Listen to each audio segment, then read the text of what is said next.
اور جتنی تیزی کے ساتھ وہ گناہ کی طرف جاتا ہے اتنی ہی تیزی کے ساتھ اس کے واپس پلٹنے کے چانس بھی موجود ہیں. شیطان کے اندر یہ چانس ہے ہی نہیں ہے، اس نے تو قسم کھا لی نا.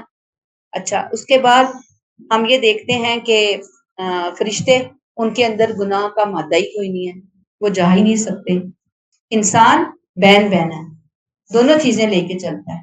گناہ کی طرف جانے کے اس کے قدم بھی تیز ہوتے ہیں، اور واپس آنے کے لیے بھی جب وہ آ جاتا ہے اس کو ریئلائز ہو جاتا ہے، اللہ توفیق دے دیتے ہیں، اللہ دروازے کھول دیتے ہیں، اللہ اس کے نصیب کو جگا دیتے ہیں، وہ واپس آ جاتا ہے. تو کبھی بھی انسان سے اگر گناہ ہو جائے، جو سیکھنے کی بات ہے یہاں پر وہ یہ ہے کہ غلطی ہو جانا یہ کوئی اچنبے کی بات نہیں ہے، یہ اس کی فطرت میں ہے، اس کے اندر ہے یہ چیز.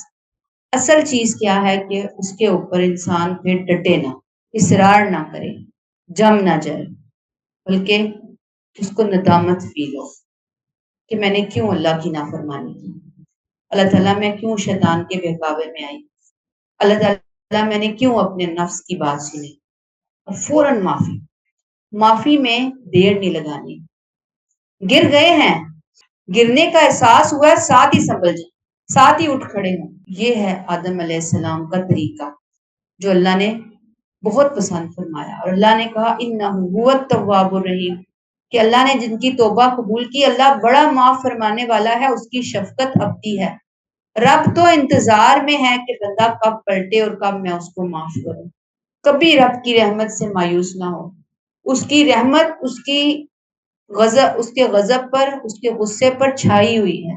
اللہ تعالیٰ توفیق عطا فرمائے کہ ایک کمزوری ہوتی ہے انسان کے اندر، جذبات میں آ کر، غصے میں آ کر، نفس کے بہکاوے میں آ کر، شیطان کی پٹی پر چل کر بہت سارے گناہ ہو جاتے ہیں. بس انسان توبہ کرے.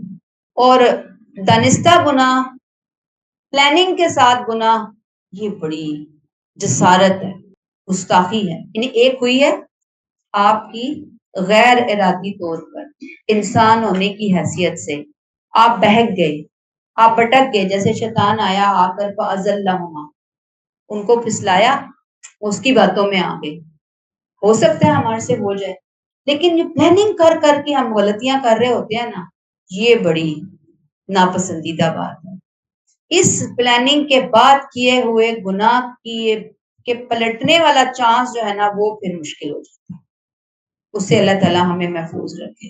اچھا جی، پھر آپ دیکھیں کہ جیسے میں نے آپ کو کہا نا کہ پلاننگ ہوتی ہے، تو میں کہوں کہ بہنوں تو براوو، آج میں یہ فلاں گناہ کرنے لگی ہوں، یہ دیکھو یہ میں نے پلان کر لیا ہے، یہ میرا پورا ارادہ بن گیا ہے، یہ میں نے یہ چیزیں آج کر کے دینی ہے. انتہا درجے کی گستاخی اللہ کے، بالکل شیطان والا رویہ ہے. اس رویے سے بچنا، اس عمل سے بچنا. حضرت آدم علیہ السلام نے توبہ کی، اللہ نے ان کی توبہ قبول کی، کیونکہ وہ توبہ قبول کرنے والا ہے. وہ تو منتظر ہے کہ بندے غلطی کریں گے، ان کو پتہ ہے کہ غلطی کریں گے، رشتے نہیں ہے کہ غلطی نہیں ہوگی، غلطی بھی ہوگی، بندے رجوع بھی کریں گے، اور اللہ معاف بھی کریں گے. اور جب اللہ معاف کرتے ہیں تو اللہ عزت بھی دیتے ہیں. اس معافی کو صرف معافی نہیں رہنے دیتے، عزت بھی دیتے ہیں. اور بہت سارے گناہ ایسے ہوتے ہیں کہ جن کو معاف کر کے اللہ انہی گناہوں کو نیکیوں میں بدل دیتے ہیں. یہ بھی اس کی رحمت ہے نا، حد سے زیادہ. اب یہاں حضرت آدم علیہ السلام کو نبوت دی گئی، اللہ نے ان کو ایسے پاک کر دیا جیسے انہوں نے کوئی گناہ کیا ہی نہیں تھا. تو بہرحال یہی بات ہمیں یہاں سے سیکھنی ہے کہ غلطی ہو جائے تو پھر پلٹنے میں دیر نہیں لگانی. اللہ ہمیں توفیق دے، ہم استغفار کرنے والے بنے، اللہ سے معافیاں مانگنے والے بنے. بندوں کے حوالے سے ہم سے کوئی زیادتی ہو جاتی ہے، کوئی اونچ نیچ ہو جاتی ہے، پہلے بھی ہم یہی پڑھ کر آئے کہ غلطی کی معافی مانگنے میں دیر نہ لگا. ہماری ناک، ہماری انا ہمیں جھکنے کے لیے ایسا نہ کرے کہ ہم کہیں کہ ہم نے جھکنا نہیں ہے، جھک جائیں، مان لیں. کیونکہ آج تو بندے سے کی ہوئی ایک سوری ہمیں بہت مشکل لگتی ہے نا، ایک سوری کہنا کہ ہم سے غلطی ہو گئی. سوری بھی یہ نہیں کہ آپ کوئی کھڑے ہو کر دھونس دھمکی کے ساتھ کہہ رہے ہیں سوری، معاف کرو ہی کرو، میں ساری عاجزی کے ساتھ سوری ہوگی. اس کے بعد پھر اللہ کے حضور، اللہ مجھے معاف فرما دے، آپ معاف فرما دے. یہ بہت زیادہ ضروری عمل ہے ہمارے لیے. اگر آج نہیں کریں گے تو کل آپ کو معلوم ہوگا نبی کریم صلی اللہ علیہ وسلم کی وہ حدیث جو مفلس والی حدیث ہم پہلے بھی پڑھتے آئے ہیں، کہ آپ نے پوچھا تھا کہ آپ کو معلوم ہے کہ میری امت کے مفلس کون ہیں؟ تو صحابہ نے کہا کہ جس کے پاس درہم و دینار مال نہیں ہو، آپ صلی اللہ علیہ وسلم نے فرمایا نہیں، میری امت کے مفلس وہ ہیں جو قیامت کے دن ڈھیروں نمازیں، زکوٰۃ اور حج عمرے وغیرہ لے کر آئیں گے، مفہوم بتا رہی ہوں، لیکن انہوں نے کسی کا مال کھایا ہوگا، کسی کے ساتھ زیادتی کی ہوگی، کسی کے ساتھ یعنی کہ بدسلوکی کی ہوگی، بد اخلاقی کی ہوگی، کسی کو مارا ہوگا، یعنی لوگوں کے حقوق العباد کے حوالے سے ان کے جرائم ہوں گے، تو پھر قیامت کے دن اس بندے کی وہ جو پہاڑوں جتنی نیکیاں ہیں وہ لے لی جائیں گی اور وہ ساری کی ساری ان مظلومین کے اندر بانٹ دی جائیں گی کہ جن کو یہ دنیا کے اندر ستاتا رہا یا ستاتی رہی، اور پھر ایک ٹائم آئے گا کہ اس کی ساری نیکیاں ختم ہو جائیں گی اور دعوے دار ابھی موجود ہوں گے، اور پھر اللہ تعالیٰ تو عادل ہیں، وہ تو انصاف کے ساتھ چلتے ہیں، پھر اللہ تعالیٰ کیا کہیں گے، لین دین تو کروانی ہے، پھر ان مظلومین کے گناہ لے کر اس بندے کے اوپر ڈال دیے جائیں گے، اس کو جہنم میں پھینک دیا جائے گا۔ تو سوری، آج ہماری سوری جو ہے نا وہ ہمیں اس انشاءاللہ برے انجام سے بچائے گی۔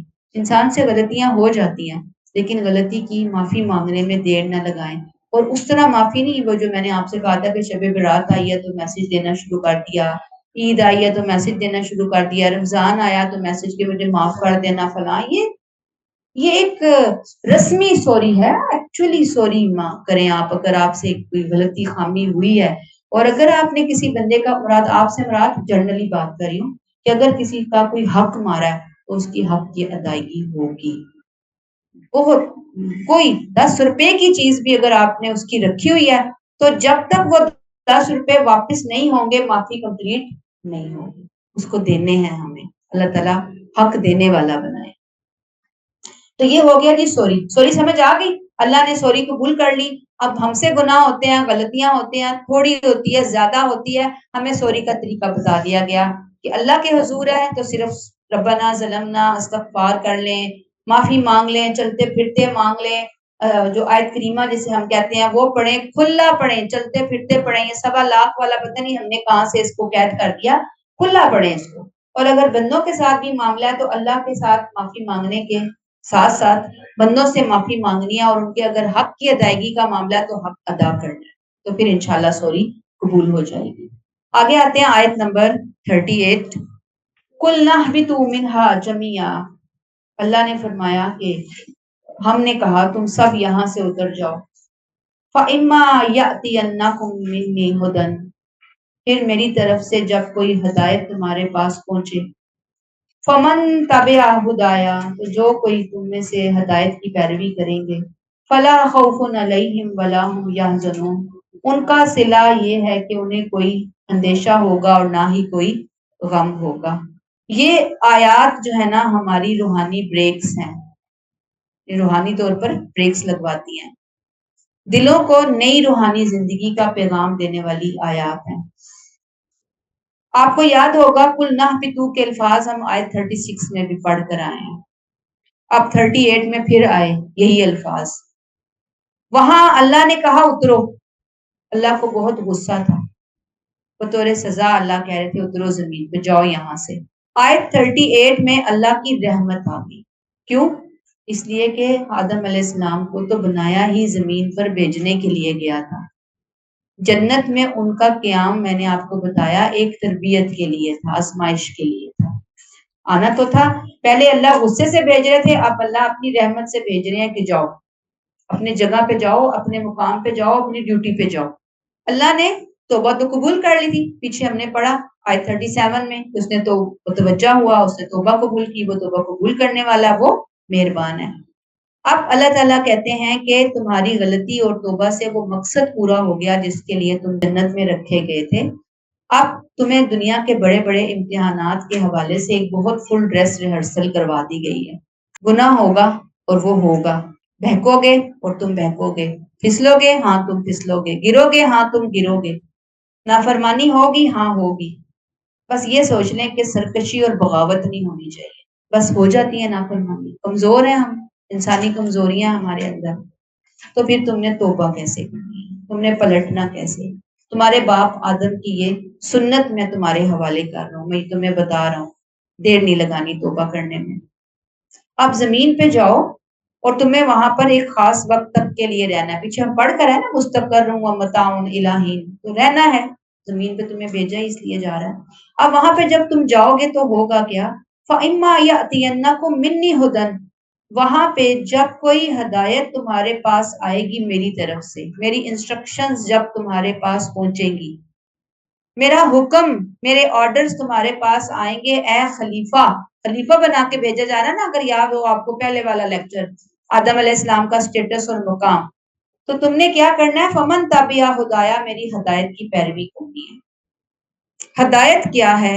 وہی ہدایت جو آدم علیہ السلام کو فوراً سکھائی گئی، توبہ کے کلمات، ہدایت آ گئی. دوسری بات، ہدایت وہ جو اللہ تعالیٰ نے مختلف انبیاء کرام کے ذریعے 1,24,000 پیغمبروں اور نبیوں اور رسولوں کے ذریعے اللہ نے دی، اپنی اپنی قوموں کو دینے کے لیے اللہ کی ہدایت صحیفوں کی شکل میں آئی، اور پھر آخری کامل ہدایت آخری رسول صلی اللہ علیہ وسلم کے ذریعے، نبی کریم صلی اللہ علیہ وسلم کے ذریعے ہمیں دے دی گئی. ہدایت آ گئی، ہدایت نامہ آ گیا، اس کی طرف سے ایک پورا لاہ عمل آ گیا. اللہ نے کہا کہ جب وہ آئے تو کیا کرو؟ فما تابع ہدایا، جس نے میری ہدایت کی کیا کیا؟ پیروی کی. صرف مان نہیں لیا کہ ہاں یہ اللہ کی کتاب ہے، میں اس پر ایمان لائی اور ایمان لے آئے، نہیں، صرف ماننا نہیں ہے. فمن تابع ہدایا، ہدایت کی پیروی، ہدایت کو مانا. مثلا قرآن نے کہا جھوٹ نہیں بولو، ہم کہیں کہ جھوٹ کے بارے میں تو یہ ممنوع شجر ہے، درخت ہے، جھوٹ نہیں بولنا. اب جھوٹ سے انسان بچ گیا. قرآن نے کہا زبان پہ کنٹرول کرو، ہم نے کہا زبان کے اوپر اب بالکل پکا پکا کنٹرول ہو گیا. اب تو ہم نے یہ غلط بات بولنی نہیں، زبان سے غیبت نہیں کرنی، تانے نہیں دینے، گالیاں نہیں دینی، لڑائی جھگڑا نہیں. زبان کی جو آفات ہوتی ہیں انسان کہتا ہے میں بچ رہا ہوں. یہ ہے فمان تابع ہدایا، میری آئی ہوئی ہدایت کو ماننا، فالو کرنا. قرآن کہتا ہے ماں باپ سے احسان کرو، تو اب ماں باپ سے احسان کرنا ہے، والدین کی اطاعت کرنی ہے، انہیں اف تک نہیں کہنا، قرآن بتا رہا ہے. تو اب زبان کو کے اندر نرمی لے آنی ہے، خدمت کو اپنا شعار بنا لینا ہے. قرآن کہتا ہے حیا کرو، اپنے آپ کو کور کر کے رکھو، اپنا آپ ایکسپوز کرتی ہوئی نہ پھرو، خواتین کے لیے خاص طور پر.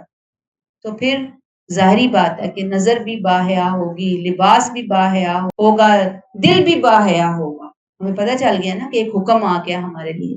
تو فما تابع ہدایا، آخری ہدایت نامے کو اس طرح ایک ایک حکم کو سامنے رکھ کر قرآن کے دیکھنا ہے پریکٹیکلی کہ کیا یہ چیز میرے عمل کا حصہ ہے یا نہیں ہے.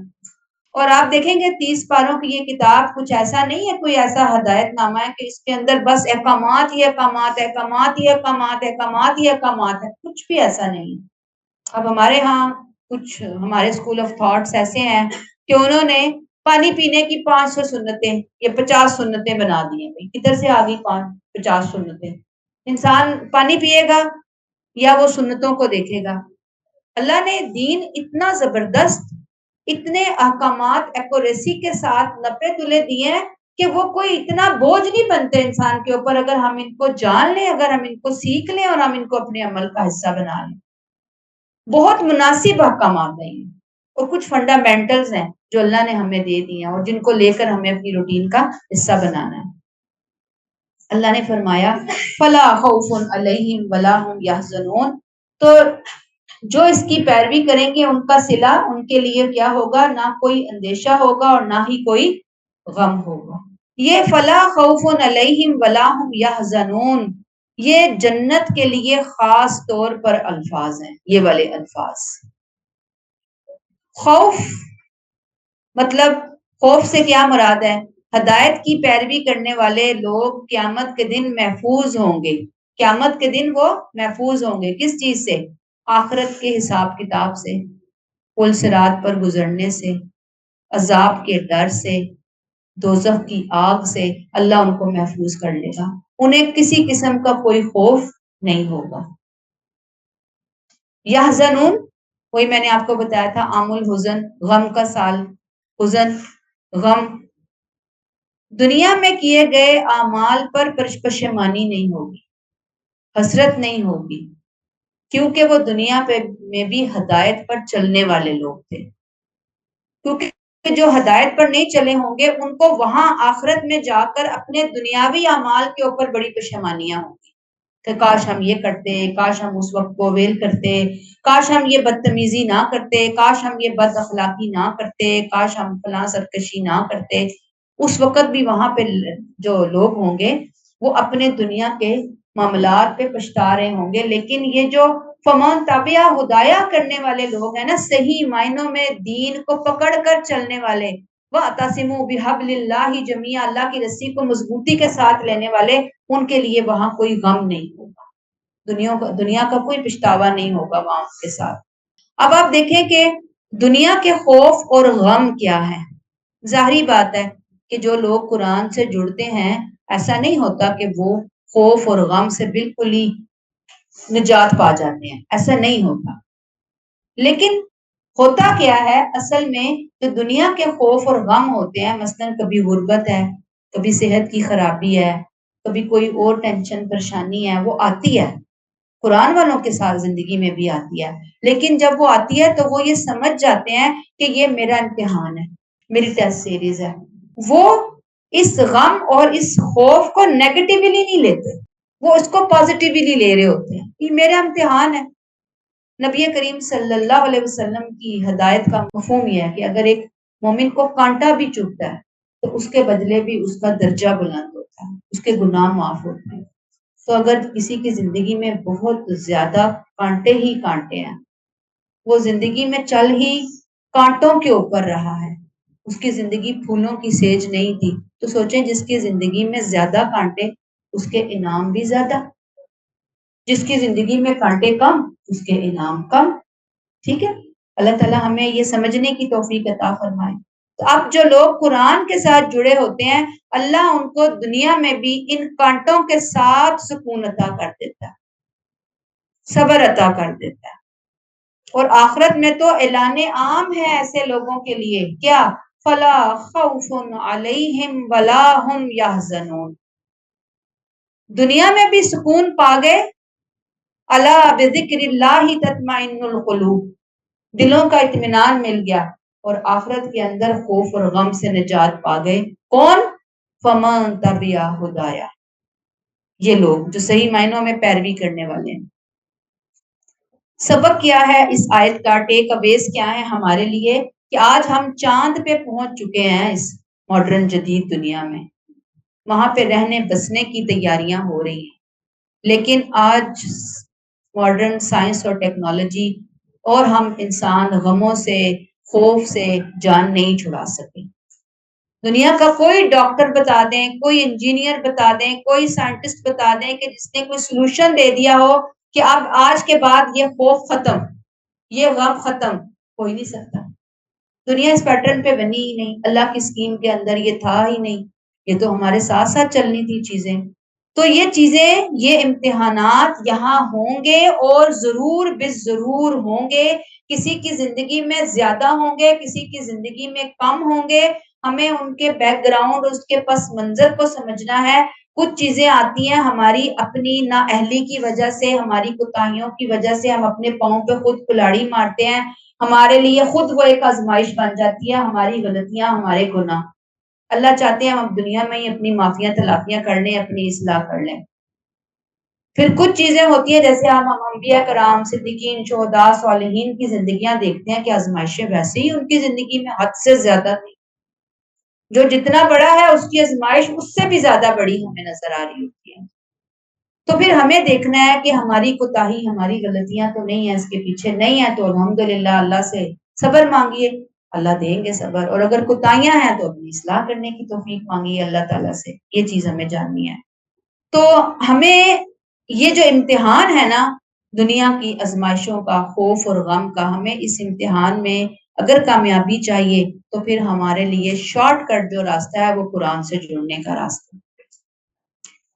اللہ کا آخری ہدایت نامہ آج میں اور آپ ہم سب کھول کر بیٹھے ہوئے ہیں، الحمدللہ، اللہ کا شکر احسان ہے۔ یہ محض تعلیم نہیں ہے، یہ ہمیشہ کے غموں اور خوفوں سے آزاد کر دینے والا پیغام ہے جو میں اور آپ لے کر بیٹھے ہیں، ہم جو پڑھ رہے ہیں۔ ہدایت ہے جس پر چل کے دنیا کے غم بھی ہجرت کر جاتے ہیں۔ صحیح لے لینا اگر ہم یقین کے ساتھ، تو دنیا کے غم غم ہی نہیں رہتے۔ کیوں نہیں رہتے غم؟ خوف بے گھر ہو جاتے ہیں۔ کیوں؟ بات سمجھ آ جاتی ہے نا کہ یہ جو آزمائش آئی ہے یہ مجھے کچھ دینے آئی ہے، مجھے پالش کرنے آئی ہے، مجھے سدھارنے آئی ہے، میری تربیت کرنے آئی ہے، میری اصلاح کرنے آئی ہے، مجھے کچھ سمجھانے آئی ہے، مجھے اپنے رب کے قریب کرنے آئی ہے۔ اور یہ میرا امتحان ہے، عارضی طور پر ہے، جب تک میں دنیا میں ہوں یہ امتحانات تو ہوں گے ہی، اور میں جاؤں گی انشاءاللہ تو اس کے بدلے مجھے کیا کچھ وہاں ملنے والا ہے۔ یہ چیزیں انسان کے دل کو سکون سے بھر دیتی ہیں کہ یہ نہ قیام دنیا جو ہے ہمیشہ کی ہے، نہ یہاں پہ رہنا ہمیشہ کا ہے، نہ یہ آزمائش ہمیشہ کی ہے۔ پھر میں اتنا رو رو کر پریشان ہو کر کیوں سر آسمان جو ہے نا وہ سر کے اوپر اٹھاؤں؟ سوچنے کی بات ہے نا، سکون آ جاتا ہے۔ لہٰذا اگر ہم اس ہدایت کا ذائقہ چکھنا چاہتے ہیں جو خوف اور غم کی سے نجات کی کنجی ہے، تو ہمیں پھر قرآن سے اپنے آپ کو کبھی دور نہیں کرنا، اس کو اپنی زندگی کا اوڑھنا اور بچھونا بنانا ہے، اس کو ساتھ لے کر چلنا ہے۔ اپنی زندگی میں کچھ فیصلے کرنے ہیں کہ ہم قرآن سے ہمیشہ جڑے رہیں گے، ہم اس کو سمجھتے رہیں گے، ہم بار بار اس کی روشنی میں اپنا تجزیہ کرتے رہیں گے، ہم اپنی اصلاح کرتے رہیں گے، جہاں ہمیں اپنی غلطی نظر آئے گی ہم فوراً معافی تلافی کرتے رہیں گے، ہم اپنے عمل کا حصہ بناتے رہیں گے، ہم اس کو دوسروں تک پہنچاتے رہیں گے۔ یہ ہے فمان تابعہ ہدا، انشاءاللہ بہت پازیٹیو چینج آئے گا زندگیوں کے اندر۔ اللہ توفیق دیں کہ ہم یہ چینج لانے والے بات ہیں۔ اگلی آیت لے لیجئے، آیت 39، والذین کفروا وکذبوا بآیاتنا اولئک اصحاب النار هم فیہا خالدون، اور جنہوں نے اس کا انکار کیا، ہماری آیات کو جھٹلایا، تو وہ لوگ دوزخ کے لوگ ہیں جہاں وہ ہمیشہ ہمیشہ رہیں گے۔ آیت 38 میں ہم نے ہدایت کی پیروی کرنے والوں کے لیے اللہ کا وعدہ پڑھا۔ کیا وعدہ تھا؟ وَلَا خَوْفٌ عَلَيْهِمْ يَحْزَنُونَ، اللہ کا محبت بھرا، امید بھرا پیغام تھا ہدایت کی پیروی کرنے والوں کے لیے۔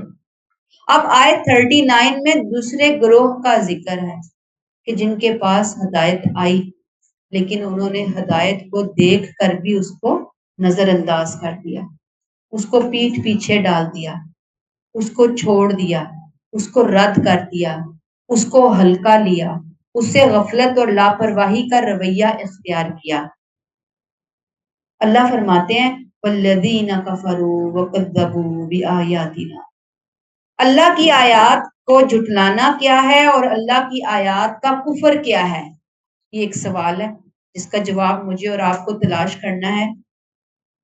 کفر صرف اللہ کے وجود کا انکار نہیں ہوتا کہ ہم نہیں اللہ کو مانتے، نہیں، سچائی پر پردہ ڈال دینا بھی کفر ہوتا ہے۔ وہ سچ جو دل جانتا ہے لیکن زبان اس کو مان کر نہیں دے رہی، عمل میں لا کر نہیں دے رہی، تو وہ پھر کفر ہے نا، دل میں چھپا کے بیٹھے ہوئے ہیں۔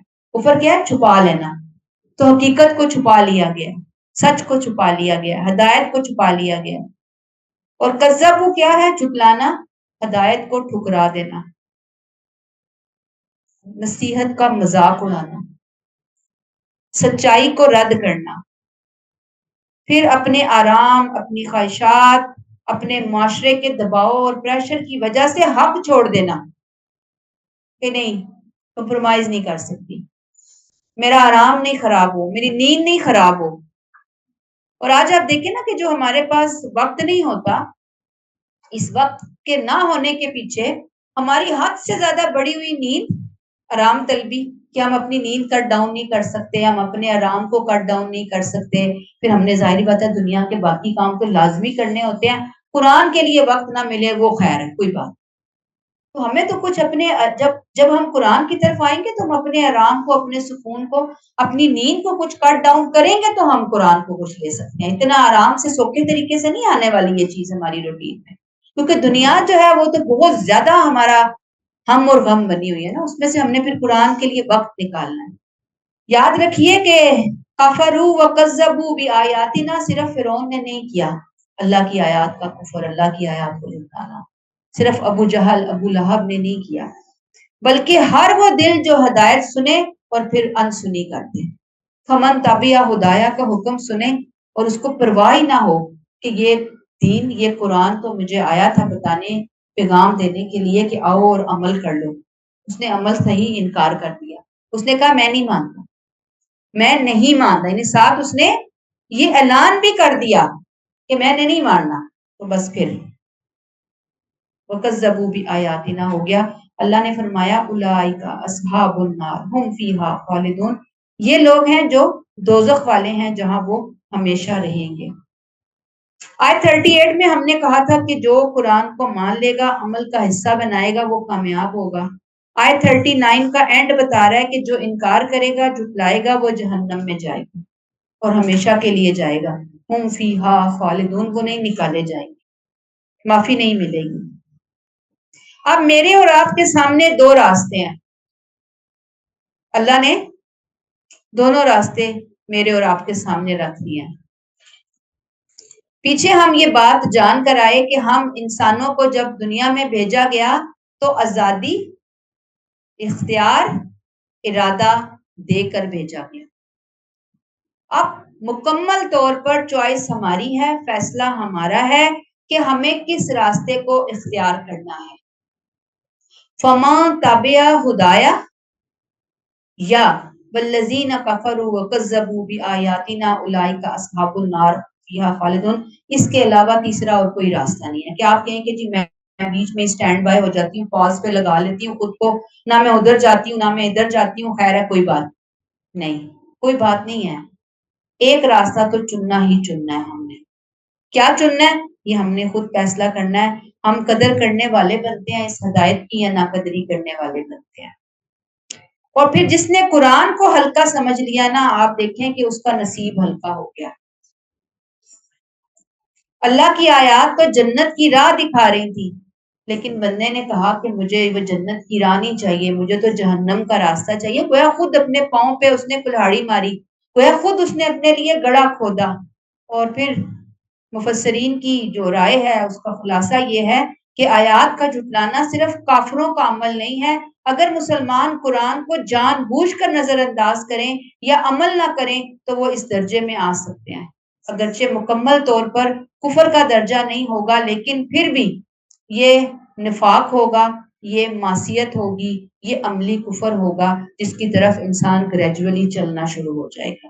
اللہ تعالیٰ ہمیں اس رویے سے بچائے اور محفوظ فرمائے. آمین ثم آمین. یہاں تک بات سمجھ آ گئی ہے؟ تو یہ قصہ آدم اور ابلیس کا آپ دیکھ لیں کہ لیسن کتنا زبردست ہے نا، جو ہم نے پڑھ لیا اور سن لیا. اللہ تعالیٰ ہمیں توفیق عطا فرمائے کہ ہم ان کو قصوں کو سے لیسن لینے والے بنے. اور اب آپ دیکھیں گے کہ آئی تھنک 3 لیکچر ہوئے ہیں ہمارے اس موضوع کے اوپر. پہلا ہم نے آیت سٹارٹ کیا. اب آپ اپنے گھر میں اپنی بہنوں کو، اپنے بچوں کو، اپنے جاننے والوں کو تھوڑا بہت تو سکھائیں نا، بتائیں کہ آئیں آپ کو قصہ سناتے ہیں، آئیں قصہ سن لیں، صرف ایک قصہ سن لیں پورے کا پورا. تو اللہ کرے کہ یہ ایک قصہ ہی کسی کی زندگی میں روشنی لانے کا سبب بن جائے، قرآن کی طرف آنے کا سبب بن جائے، ہمیشہ کے لیے ایک فیصلہ کرنے کا سبب بن جائے کہ میں نے فمن تابعہ کر کے زندگی گزارنی ہے، فمن تابعہ ہدایا، یا میں نے ناقدری کر کے زندگی گزارنی ہے. اللہ ہم سے قبول و منظور فرمائے. آمین ثم آمین. اچھا جی، آگے آتے ہیں جی آیت نمبر 40 کے اوپر. ٹھیک ہے جی. اللہ تعالیٰ فرماتے ہیں یا بنی اسرائیل اذکروا نعمتی التي انعمت علیکم واوفوا بعہدی اوفی بعہدکم وایای فارہبون. قرآن تمہارے لیے ہدایت بن کر آیا، ہدایت لے کر آیا. کہا ہے نا قرآن فمن تابعہ ہدایا. اللہ نے قصہ آدم و ابلیس کے فوراً بعد بنی اسرائیل کا ذکر کیا. کیا ہے بنی اسرائیل؟ قرآن آ گیا جس کی ہدایت کی پیروی کرنے کا میں پیچھے حضرت آدم علیہ السلام سے لے کر اب تک ہر نبی ہر رسول کو حکم دیتا آیا ہوں. اور وہ اپنی اپنی امتوں کو سمجھاتے آئے ہیں. اب تمہارے پاس تابع ہدایہ کا سلیبس آ گیا ہے قرآن، تو تم میری نعمت یاد کرو جو میں نے تم پر کی، میرے عہد کو پورا کرو، میں تمہارے عہد کو پورا کروں گا، اور مجھ ہی سے ڈرتے رہو. پچھلی آیات میں اللہ نے تقوی، ہدایت اور ایمان کی بات کی. اب عملی نمونہ بنایا جا رہا ہے. اللہ کہتے ہیں کہ یہ وہ لوگ ہیں کہ جو انبیاء کی اولادیں تھیں. بنی اسرائیل انبیاء کی اولادیں تھیں، لیکن انہوں نے کیا کیا؟ انہوں نے نبی کریم صلی اللہ علیہ وسلم کی بات ماننے کی بجائے شیطان کے نقش قدم کی پیروی کی. اب بنی اسرائیل کون تھے، یہ ہسٹری اب ہم جانیں گے تھوڑی سی. ٹھیک ہے. اسرائیل عبرانی زبان کا لفظ ہے، اس کا معنی ہے اللہ کا بندہ. جیسے ہم بولتے ہیں نا عبداللہ، اللہ کا بندہ، تو اسرائیل بھی اللہ کا بندہ ہی ہے. یہ لقب ہے حضرت یعقوب علیہ السلام کا، ان کا دوسرا نام بھی آپ کہہ سکتے ہیں. حضرت یعقوب علیہ السلام کون تھے؟ حضرت ابراہیم علیہ السلام کے بیٹے حضرت اسحاق علیہ السلام کے، حضرت ابراہیم کے بیٹے حضرت اسحاق علیہ السلام، اور حضرت اسحاق علیہ السلام کے بیٹے حضرت یعقوب علیہ السلام. تو حضرت یعقوب علیہ السلام کا لقب بن گیا اسرائیل. پھر حضرت یعقوب علیہ السلام کے 12 بچے تھے، آگے 12 قبیلے جن سے نکلے. ان کے جو 12 بچے تھے ان کو بنی بولتے ہیں، بنی آدم، بنی اسرائیل، اسرائیل کے بچے. اب آیت نمبر 40 سے لے کر 47 تک جو اس وقت قرآن کے مخاطبین تھے یہود، اللہ تعالیٰ ان کو ایمان لانے کی بھرپور دعوت دے رہے ہیں یہاں سے. اصلاً یہ جو قبیلے تھے بنی اسرائیل کے، یہ کئی سو سال پہلے مدینہ آ کر آباد ہو چکے تھے. کیوں؟ کہ انہوں نے نئے نبی کی پیشن گوئیاں پڑھی تھیں کہ وہ جس علاقے میں آئے گا اس علاقے کی ڈیفینیشن پوری کی پوری اس یثرب مدینہ کے اوپر پوری اتر رہی تھی. تو یہ لوگ نبی کریم صلی اللہ علیہ وسلم تو ہمارے بنی اسماعیل میں آئے نا، تو یہ آئے ایک رسول کے انتظار میں تھے، اور یہاں پر آ کر یہ کئی سو سال پہلے اپنے یعنی کہ بال بچوں سمیت یہاں پر آباد ہو گئے تھے. اور آباد ہونے کا مقصد میں نے آپ کو بتا دیا کہ نئے رسول کی آمد تھی. ان کا خیال تھا کہ جیسے ہی وہ آئیں گے ہم فوراً ان کے ساتھ ہو جائیں گے، اور پھر جو ہم پہ ظلم و ستم ہو رہے ہیں ہم اس کے خلاف آواز اٹھائیں گے. اب ہوا کیا کہ بنی اسرائیل وہ منتظر تھے کہ رسول آئیں گے بنی اسرائیل میں، لیکن رسول تشریف لے آئے بنی اسماعیل کے اندر. ٹھیک ہے. حضرت اسماعیل علیہ السلام کی اولاد، اور حضرت اسماعیل بھی کون تھے؟ حضرت ابراہیم علیہ السلام کی اولاد تھے نا. اب انہوں نے بہت شدید قسم کی سرکشی والا رویہ اختیار کیا. اللہ تعالیٰ یہاں اس آیت میں ان کا صحیح رویہ، ان کا صحیح کردار کیا ہونا چاہیے تھا، نبی کریم صلی اللہ علیہ وسلم کو دیکھ کر، ان کی آمد کو، ان کی بعثت کو جان کر، اللہ تعالیٰ ان کو وہ رویہ، ان کی ذمہ داریاں ان کو یاد کروا رہے ہیں. اصل میں یہ جو لوگ تھے، میں نے آپ کو بتایا کہ یہ انبیاء کرام کی اولادیں تھے، انبیاء کے وارث تھے، اللہ کی نعمتوں کے بہت زیادہ امین تھے، لیکن ان کا رویہ انتہا درجے کی سرکشی والا رویہ تھا، گستاخی والا رویہ تھا، نافرمانیوں والا رویہ تھا. اب اللہ تعالیٰ یہاں بنی اسرائیل کو کیا کہہ رہے ہیں؟ اذکروا نعمتی. نعمتی سب سے بڑی نعمت، اللہ کہتے ہیں میری نعمتیں یاد کرو، التی انعمت علیکم، جو میں نے تم پر کی. سب سے بڑی نعمت کیا تھی جو اللہ نے ان کو دی؟ یاد رکھیے، یہ دینی لیڈرشپ تھی اور دنیاوی لیڈرشپ بھی تھی. یعنی دینی اور دنیاوی دونوں قسم کی لیڈرشپس ان کو دے دی گئیں. بنی اسرائیل کو اللہ نے ایسے چنا جیسے اللہ تعالیٰ کسی نبی کو، رسول کو نبوت اور رسالت کے لیے چنتا ہے. ان کا مقام اور مرتبہ اللہ نے بہت بلند کیا. اور آپ دیکھیں کہ جیسے حضرت آدم علیہ السلام، جیسے حضرت نوح علیہ السلام، حضرت شعیب، بڑے بڑے نبی جو رسول گزرے، اللہ نے ان کو بھی چن لیا. پھر ان کی 2 بڑی برانچز تھیں، ایک بنی اسماعیل اور دوسری بنی اسرائیل.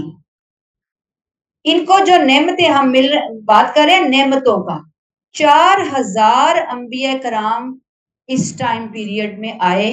کب؟ حضرت یعقوب علیہ السلام کے بعد جب یہ بنی اسرائیل سامنے آئے قوم کی حیثیت سے، تو 4000 انبیاء کرام ان کی اس لڑی کے اندر آئے، بنی اسرائیل کے اندر آئے۔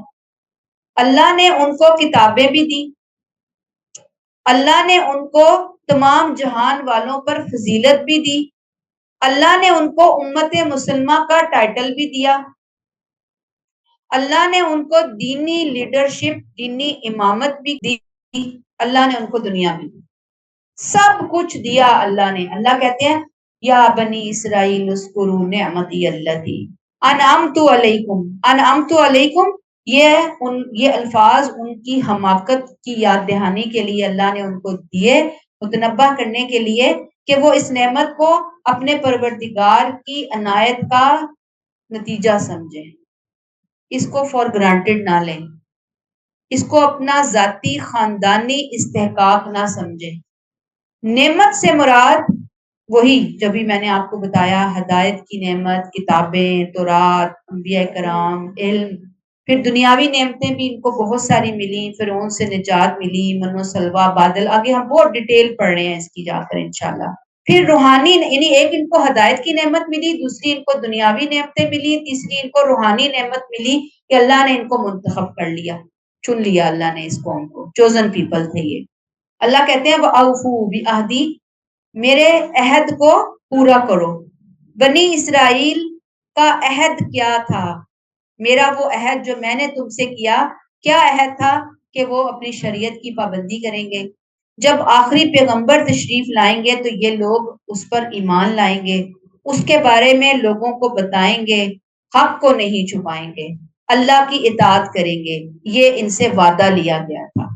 وَأَوْفُوا بِعَہْدِی، میرے سے کیے ہوئے وعدے کو پورا کرو۔ اوفی بِعَہْدِکُم، اللہ کا عہد کیا تھا کہ اگر تم مجھ سے کیا ہوا وعدہ پورا کرو گے تو میں کیا کروں گا بدلے میں؟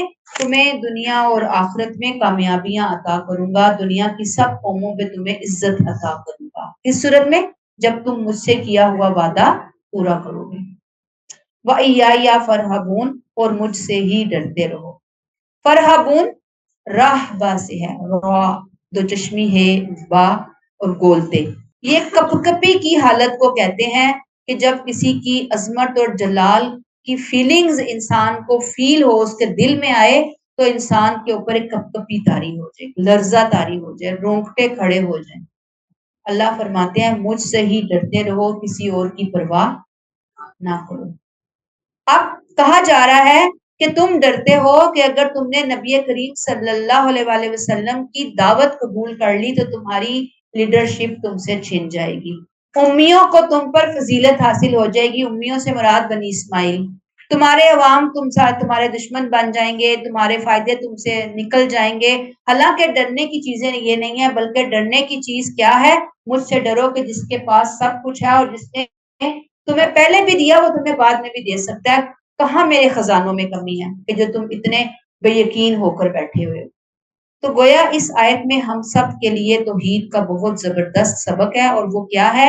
لوگوں سے نہیں ڈرو، مخالفتوں سے نہیں ڈرو، بادشاہوں سے نہیں ڈرو، دشمنوں سے نہیں ڈرو، بس کس سے ڈرو؟ اللہ سے ڈرو۔ دوسری بات، اللہ نے بنی اسرائیل سے کہا یا بنی اسرائیل اذکروا نعمتی، اب یہاں اللہ تعالیٰ ہم سے بھی کہہ سکتے ہیں نا، ہمیں تو یہ بتایا گیا کہ اے مسلمانوں، اے امت مسلمہ، میری نعمتیں یاد کرو۔ کون سی نعمتیں ہیں جو آج اللہ نے ہم امت مسلمہ کو دی؟ ایمان دیا، قرآن دیا، نبی کریم صلی اللہ علیہ وسلم جیسا رسول دیا، یہ سب سے بڑی نعمتیں ہیں۔ اور پھر ہم نے بھی لا الہ الا اللہ پڑھ کر عہد کیا کہ اللہ ہم ان کو مانتے ہیں، ہم جانتے ہیں، ہم تیری ہر بات کو مانیں گے۔ لیکن کیا آج دین پر عمل کر رہے ہیں ہم؟ کیا ہم اس طرح لے رہے ہیں اس عہد کو؟ کیا ہم لے رہے ہیں اس نعمت کو؟ کیا ہم حق ادا کر رہے ہیں اس نعمت کا؟ نہیں۔ ایک بہت ہی اہم حدیث آپ کے سامنے رکھوں گی اینڈ پہ، صحیح بخاری کی حدیث ہے۔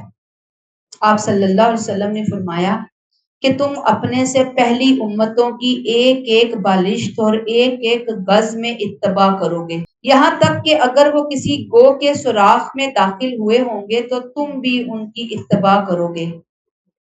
یعنی گو کا سوراخ جو ہوتا ہے نا، یہ چھوٹا سا ایک جانور سا ہوتا ہے اور انتہائی ڈینجرس ہوتا ہے، اور اس کا سوراخ تو اس سے بھی زیادہ ہی نہیں، اگر ایک ذرا سا بھی آپ کو اپنا وہ نوک لگا جائے نا اپنی وہ، تو انسان کو زہر پھیل جاتا ہے اس کے اندر، ہلکا سا مار جائے، ٹچ کر جائے۔ اور مطلب یہ کہ گو کے سوراخ کے اندر کوئی گیا تو تم بھی جاؤ گے، مراد یہ کہ خطرناک حد تک تم ان کی پیروی کرو گے، یعنی گو کے سوراخ کے اندر جا کر ہاتھ مارنا انتہا درجے کی خطرناک کیا، اگر ان میں سے کسی نے ایسا کیا کوئی خطرناک عمل تو اے امت مسلمہ تم بھی کرو گے۔ یہ نبی کریم نے بشارت دے دی، اس کو کچھ پیشن گوئی کر دی اس کو۔ فرمایا کہ ہم نے پوچھا یا رسول اللہ صلی اللہ علیہ وسلم کیا یہود و نصارہ مراد ہیں؟ تو آپ نے فرمایا پھر اور کون، پہلی امتوں سے مراد پھر اور کون ہے؟ اللہ تعالی ہمیں ان کے جو برے اعمال ہیں ان سے محفوظ رکھے۔ اللہ نے تو ہمیں بتا دیا ان کا ایک ایک عمل یہاں بیان کر کے، اور آج ہم لوگ آنکھیں بند کر کے ہر اچھے برے میں ان کی پیروی کر رہے ہیں۔ اچھی چیزیں ہیں، سائنس اور ٹیکنالوجی ہے، اس کو لینے میں کوئی قباحت نہیں ہے، لیکن باقی چیزیں اخلاق، معاملات، عبادات، اس میں ہمارا دین ہمیں کیا کہتا ہے، ہمیں اس چیز کو لے کر آگے آنا ہے، اور ہمیں یہ یاد رکھنی ہے۔ اللہ ہمیں بھی یہی بات سنا رہے ہیں کہ اے امت مسلمہ میری نعمتیں یاد کرو، میرے سے کیے ہوئے عہد کو پورا کرو، میں بھی اپنا عہد پورا کروں گا، اور مجھ سے ڈرو۔ یہ سیم ٹو سیم آیت مجھے اور آپ کو یہی لیسن دے رہی ہے جو لیسن اللہ نے ان کو دیا تھا۔ تو یہاں پہ ہم روک لیتے ہیں، اللہ تعالیٰ توفیق عطا فرمائے کہ ہم اس کو جانیں، مانیں اور اپنے عمل کا حصہ بنائیں۔ سبحانک اللہم و بحمدک، نشہد ان لا الہ الا انت، نستغفرک و نتوب الیک۔ السلام علیکم ورحمۃ اللہ وبرکاتہ۔